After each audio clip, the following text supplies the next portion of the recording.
पर जी जब जीव अपने स्वरूप का बोध कर लेता है तो आत्मा और परमात्मा एक हो जाते हैं या अलग रहते हैं? शीशा ऐसे रख देते हैं तो हम दो हो गए ना। शीशा रख दिया तो हम दो हो गए, एक हम और एक प्रतिबिंब, और शीशा पलटा दिया, एक बचे ना। तो जब तक देह भाव, जीव किसे कहते हैं, देह भाव को प्राप्त हुआ, और जहां देह भाव मुक्त हुआ, आत्म स्वरूप को प्राप्त हुआ, तो माया रूपी दर्पण हटा, तो बचा कौन? एक, उसे आत्मा कहो या परमात्मा कहो या ब्रह्म कहो।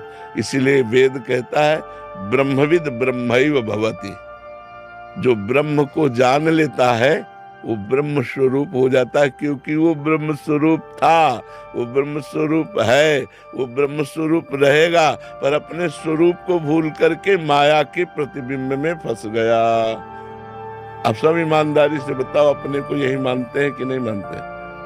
तो यही है प्रतिबिंब। ये हटा कि आप वही देखो। गोस्वामी जी बड़ी प्रवीणता से लिख रहे हैं, सोई जानहि जेहि देहु जनाई, जानत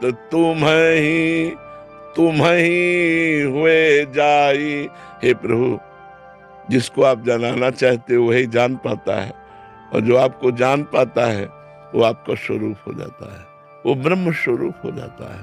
तो फिर वहां दो नहीं रहते। सवाल हल तभी माना जाएगा जब एक रहेगा। चाहे भक्ति से चलो, चाहे कर्मयोग से चलो, चाहे अष्टांग योग से चलो, चाहे सांख्य योग से चलो, सवाल हल माना जाएगा जब एक, एको ब्रह्म द्वितीयो नास्ति। जब ये निर्णय तुम्हारा आएगा तो साधना सही है, अगर निर्णय में दो है तो साधना सही नहीं है। साधना का परिणाम एक ही है। सोहम या दासोहम, चाहे जिस मार्ग से चलो, दासोहम से चले तो कई बार सुना चुके हैं, ब्रह्म नहीं, माया नहीं, नहीं जीव नहीं काल, अपनी ही सुध ना रही, एक रहे हो। दासोहम में मैं का विस्मरण है और सोहम में तू का विस्मरण है, और माया में मैं तू का स्मरण है। मैं तू, मैं और मोर तोर तय माया, और मैं शुद्ध मैं ब्रह्म, और मैं का विस्मरण शुद्ध केवल तू ही तू। जित देखता हो उस समय तू ही तू, तो यहां भी तू ही तू, बचा एक। मैं तू नहीं, जब तक मैं तू तब तक माया। भक्ति प्रारंभ होती है तो भेद से होती है, स्थिति जब होती है तो अभेद होती है। ज्ञान अभेद से ही प्रारंभ होता है, अभेद में स्थित होता है, और भक्ति भेद से प्रारंभ होती है, अभेद में स्थित हो जाती है। बस समझ में आ रही? हमारे जैसे निकुंज में जाते हैं, जैसे निकुंज में जाते हैं, हाँ, तो सेवा करते हैं ठाकुर जी की, हाँ, वो तो फिर दो अलग ही हो गए ना। जीव होके जाते हैं क्या? नहीं, वो तो उस समय की स्थिति को तुम जानते हो क्या? एक वृंदावन, एक प्रेम, सहचरी का स्वरूप प्रेम, प्रिया प्रीतम का स्वरूप प्रेम। मैं श्यामा श्याम की सेवा कर रही हूं ये भाव नहीं रहता। सेवा हो रही केवल श्यामा श्याम, मन श्यामा श्याम, बुद्धि श्यामा श्याम, तन श्यामा श्याम, रोम रोम श्यामा श्याम। मैं खो गया, केवल श्यामा श्याम है। तभी तो कहते जब तक स्थिति नहीं तब तक बुद्धि से आकलन नहीं किया जा सकता है। बुद्धि एक सीमित प्राकृतिक है और प्रभु की लीला चिदानंदमयी है, तो प्राकृतिक बुद्धि चिदानंद का कैसे अनुमान कर सकती है? वो तो जब उसमें प्रवेश पावे तब बात समझ में आएगी ना। अब जैसे थोड़ा भाव देश में प्रवेश पावे तो हमारे इशारे को समझते चले जाएंगे, तो ऐसा लगेगा ऐसा कैसे, मैं सेवा कर रहा हूं और मुझे ये बोध नहीं कि मैं सेवा कर रहा हूं। यंत्रवत सेवा हो रही है। श्याम श्यामा विराजमान हृदय में, श्याम श्यामा बुद्धि में विराजमान, श्याम श्यामा मन में विराजमान, श्याम श्यामा चित्त में विराजमान। और ये माता पिता जनित पैदा हुआ जो देह है ये श्याम श्यामा के सेवा योग्य नहीं है।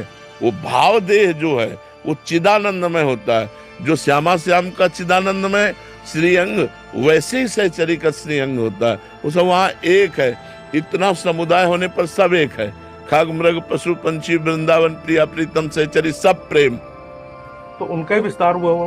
बस वही प्रेम जो ठाकुर जी के हृदय का प्रेम है, वही किशोरी जू, और किशोरी जू के रोम रोम से सब सहचरियों का प्रादुर्भाव, और ठाकुर जी का प्रेम ही वृंदावन हो गया। सब कुछ प्रेम प्रेम प्रेम, तो एक ही बचा ना प्रेम। वृंदावन प्रेम धाम है, तो यहाँ सब कुछ प्रेम ही प्रेम है, यहाँ दो नहीं है।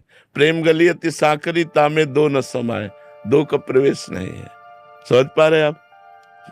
श्रीपाद अनंत प्रभु देसाई जी। राधे राधे।